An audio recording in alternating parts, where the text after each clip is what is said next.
석 달 후에 우리가 그 섬에서 겨울을 난 알렉산드리아 배를 타고 떠나니 그 배의 머리 장식은 디오스구로라. 수라구사에 내고 사흘을 있다가 거기서 둘러가서 레기온에 이르러 하루를 지낸 후 남풍이 일어나므로 이튿날 보디올에 이르러 거기서 형제들을 만나 그들의 청함을 받아 이레를 함께 머무니라. 그래서 우리는 이와 같이 로마로 가니라.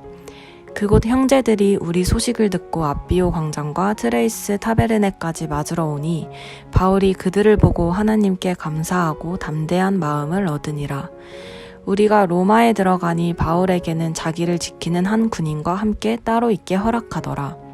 사흘 후에 바울이 유대인 중 높은 사람들을 청하여 그들이 모인 후에 이르되, 여러분 형제들아, 내가 이스라엘 백성이나 우리 조상의 관습을 배척한 일이 없는데 예루살렘에서 로마인의 손에 죄수로 내준 바 되었으니 로마인은 나를 신문하여 죽일 죄목이 없으므로 석방하려 하였으나 유대인들이 반대하기로 내가 마지못해 하여 가이사에게 상소함이요 내 민족을 고발하려는 것이 아니니라.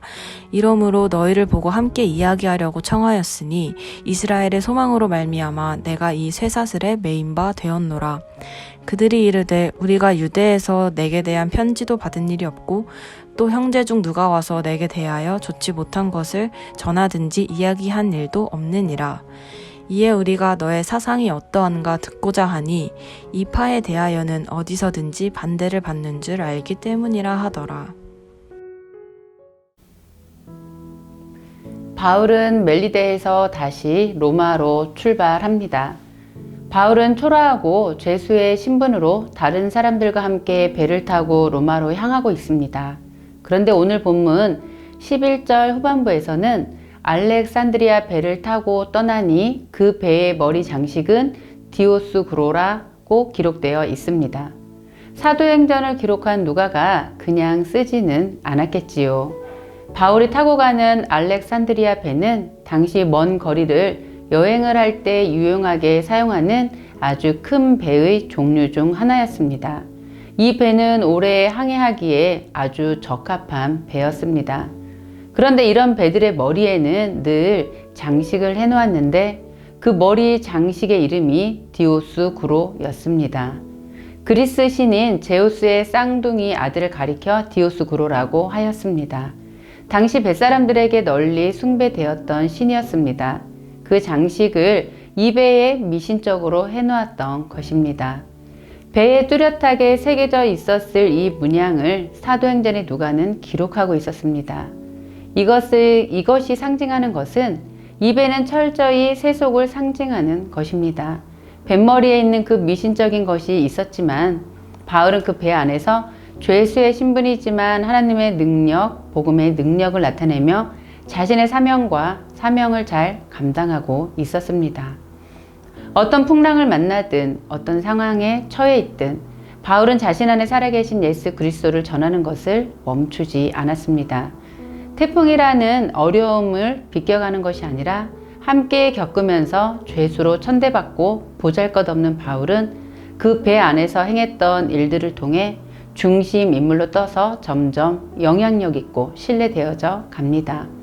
소망이 끊어지고 어둠이 몰려오고 있는 상황에서 미신적으로 해놓은 뱃머리의 디오스구로라는 큰 신상은 있는 그곳에서 바울의 말 한마디가 어둠에서 소망의 메시지가 되었습니다.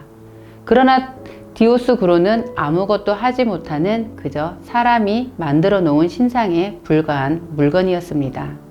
이것이 바로 하나님께서 하시는 일들입니다.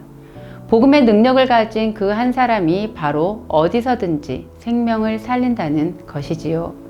그리고 바울은 하나님의 계획하심대로 로마까지 순조롭게 가게 됩니다. 복음의 능력을 가진 바울은 로마에 도착했을 때 역시 로마 교회의 형제들에게 환대를 받습니다. 형제들의 환대로 바울은 하나님께 감사하며 담대함을 얻게 됩니다. 오늘 본문 15절 말씀입니다. 그곳 형제들이 우리 소식을 듣고 아바비오 광장과 트레이스 티베르네까지 맞으러 오니 바울이 그들을 보고 하나님께 감사하고 담대한 마음을 얻으니라. 아비오와 트레이스 티베르너는 로마에서 70km 위치해 있는 항구이며 여기에서 여행자들이 말을 갈아타는 것이며 여인숙이 있는 곳이었습니다. 이곳까지 믿음의 형제들이 마중 나온 것입니다. 죄수의 신분이었지만 바울은 누구보다도 높은 환대를 받으며 승전가를 올리듯 로마로 들어오고 있었습니다.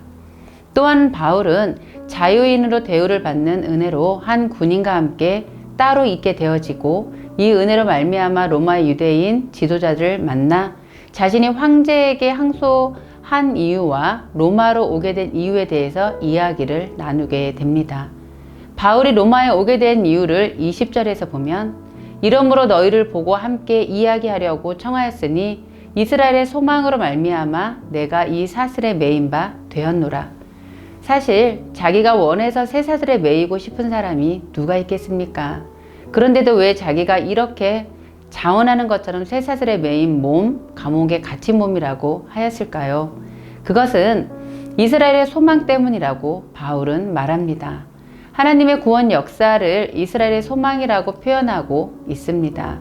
이미 바울은 23장 6절에서 이스라엘의 소망은 죽은 자들의 부활임을 밝힌 바 있었습니다. 예수님의 부활과 그로 인한 이스라엘의 소망이 그가 전한 복음의 핵심이라는 것을 말하고 있습니다. 바울은 자신의 존재가 예수 그리스도의 생명을 가진 자임을 정확히 알고 있었습니다. 그리고 그 존재의 가치는 어떤 어려움을 만나든 어떤 상황에 처해 있든 담대하게 복음의 능력을 나타내는 것이었습니다. 그래서 자신이 복음 전도자로서의 역할이 있음을 잘 알았기에 스스로 쇠사슬에 묶인 몸이 되었던 것입니다. 그렇다면 예수 그리스도의 생명이 있는 성도들이 이 세상에서 무엇을 감당해야 하는 사람들이 되어야 할까요? 하나님은 폭풍우를 비껴가게 하시는 것이 아니라 그것에서 감당해야 할 것을 보여주십니다. 소돔과 고모라의 멸망은 많은 죄들이 있었지만 결국 의인 10명이 없어서 망하게 되었습니다. 죄 지은 대로 죄값이 갚아졌고 죄 지은 대로 공의가 행해졌습니다.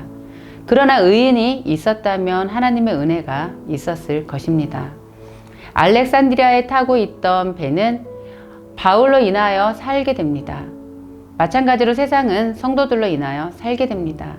세상은 성도들로 인하여 구원을 받게 되어 있습니다. 우리가 세상이라는 뱃머리에 장식되어진 디오스그로스 장식이 아닌 예수 그리스도의 깃발로 장식을 해야 합니다. 이것이 하나님께서 하시는 일들이며 하나님의 뜻인 복음이 전달되어지는 것입니다. 왕같은 제사장으로 택함을 받았기에 그 역할을 가치 있게 살아야 하는 그리스도인들의 모습이어야 하겠습니다. 그 모습은 세상에 가질 수 없는 착한 행실의 모습이어야겠지요. 그리스도인으로서 믿음과 신뢰의 회복이 있어야 되겠고 바울의 그 모습이 그러했기에 가장 세속적인 로마에서 복음을 전할 수 있게 된 것입니다.